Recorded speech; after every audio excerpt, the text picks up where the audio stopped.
Welcome to our channel. Today we how to install Discord on PC and optimize voice settings. Quick tutorial step by step clearly. To install Discord on your PC, start by opening your preferred web browser.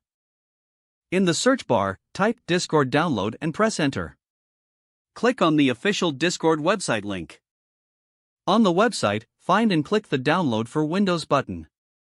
Once the download is complete, locate the downloaded file in your downloads folder. Double-click the file to start the installation process. Follow the on-screen prompts to complete the installation. Once installed, launch Discord from your desktop or Start menu. You will be prompted to either log in or create a new account.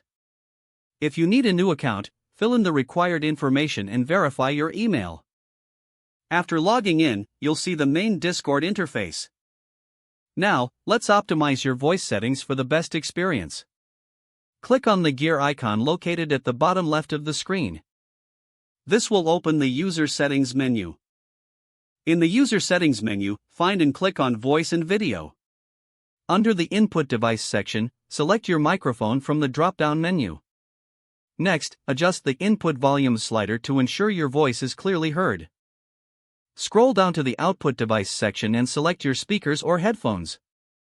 Adjust the output volume slider to a comfortable listening level. Enable the noise suppression option for clearer voice communication. If necessary, test your microphone by speaking and observing the input sensitivity.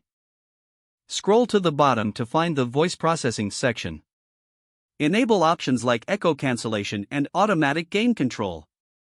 Finally, close the User Settings menu to save your changes. You are now ready to use Discord with optimized voice settings. If the page does not load, refresh the browser or try again in a private or incognito window. Make sure you are using the correct email address, then retype it carefully to avoid small typos.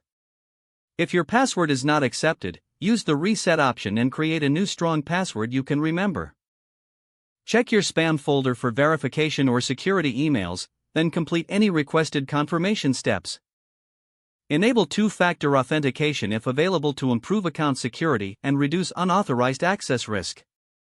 Don't forget to like this video and subscribe to our channel for more step-by-step tech guides.